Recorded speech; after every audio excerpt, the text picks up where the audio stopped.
Test of intelligence, बिने Simon test, ये पहला टेस्ट था जो कि इंटेलिजेंस को मालूम करने के लिए, नापने के लिए बनाया गया।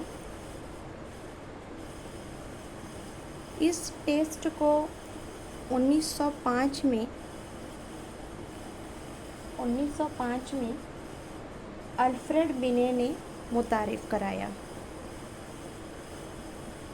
अल्फ्रेड बिने, देखिए बिने का नाम इस सबक में या इस चैप्टर में कई दफ़ा रिवाइज़ हुआ है, इसलिए आप इसे बहुत ही ध्यान से पढ़ेंगे और याद रखेंगे। अल्फ्रेड बिने ने पहला टेस्ट लिया था 1905 में, लेकिन अपने ही बनाए गए इस टेस्ट से वो सेटिस्फाई नहीं थे, इसलिए उन्होंने क्या किया, 1908 में उन्होंने इसके अंदर मॉडिफिकेशन किया। The test was modified by Alfred Binet in 1908। Modification के बाद कुछ सालों बाद 1911 में इसे उन्होंने दूसरी बार रिवाइज़ किया। ठीक है, रिवाइज़ किया, यानी वो चाहते थे कि इसके अंदर कोई भी ख़ामी ना हो, इसलिए पहले 1908 में उन्होंने मॉडिफाई किया और 1911 में इसे दूसरी बार जो है रिवाइज़ किया।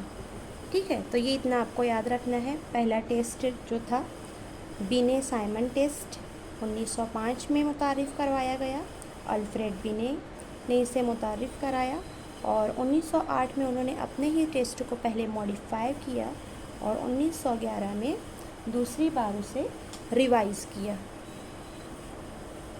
इसके बाद 1916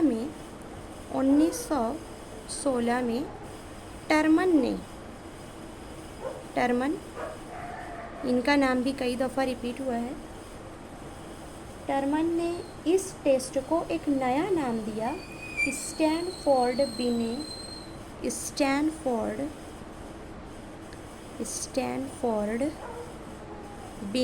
इंटेलिजेंस टेस्ट, ये नया नाम दिया। किसने दिया था? टर्मन ने। कब दिया? 1916 में। अब इस इंटेलिजेंस टेस्ट को दो मुख्तलिफ शाखों में बांट दिया गया। आइए हम ट्री डायग्राम के ज़रिए इसे समझें। इस टेस्ट की दो टाइप्स थी।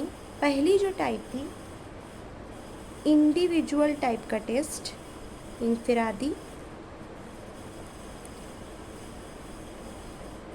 Individual test, and other was group test. आसान सी चीज़ है। अगर एक अकेले व्यक्ति का, एक अकेले शख्स का टेस्ट लिया जा रहा है तो वो इंडिविजुअल होगा, और अगर ग्रुप में बहुत सारे लोगों का टेस्ट लिया जा रहा है तो वो ग्रुप इंटेलिजेंस टेस्ट होगा। लेकिन इस टेस्ट का नाम आपको अच्छी से याद रखना है, स्टैनफोर्ड बिने इंटेलिजेंस टेस्ट। ओके, आइए अब हम देखें कि ये जो इंडिविजुअल टाइप का टेस्ट था इसको फर्दर क्लासीफाई किया गया, verbal test and non verbal test.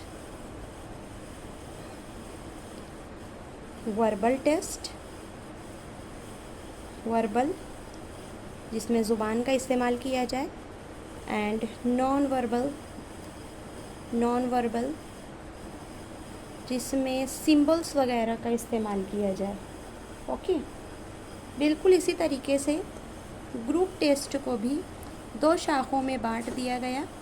First was verbal and another was non verbal. बिल्कुल वही चीज़ है, ग्रुप टेस्ट में भी उसे क्लासीफाई किया गया।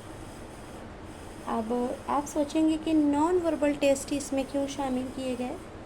तो ऐसे लोग जो कि अनएजुकेटेड होते थे उस दौर में, उनके लिए नॉन वर्बल टेस्ट लिया गया, या फिर ऐसे लोग जो हैंडीकैप होते थे या फिर ब्लाइंड होते थे, है ना, या फिर इसके अलावा माजूर होते थे, स्पेशल नीड वाले जो लोग थे, उनको नॉन वर्बल टेस्ट के ज़रिए उनका इंटेलिजेंस मालूम करने की कोशिश की जाती थी।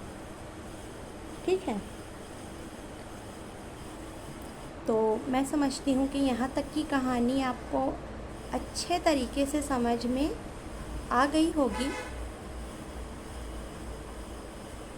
आइए अब हम इंडिविजुअल टेस्ट जो कि वर्बल टाइप का है, इसकी मुख्तलिफ़ अक़साम कौन कौन सी हैं या किस तरीके से ये टेस्ट लिया जाता है, इसके ऊपर हम गुफ्तगू करेंगे।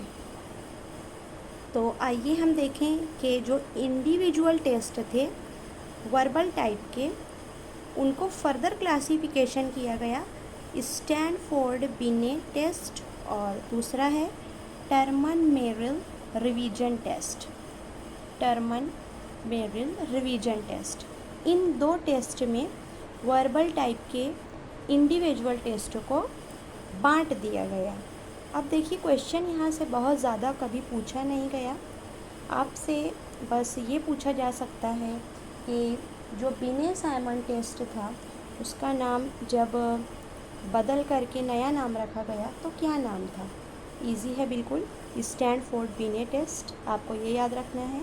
और टर्मन मेरिल रिवीजन टेस्ट, ये बिल्कुल ही अलग टेस्ट है, ये बाद में मुतारिफ़ कराया गया। ठीक है, तो ये इतना आपको बहुत ही अच्छे तरीके से यहाँ पर याद रखना है। आगे हम देखने वाले हैं इंटेलिजेंस की मुख्तलिफ़ थियोरीज़, है ना।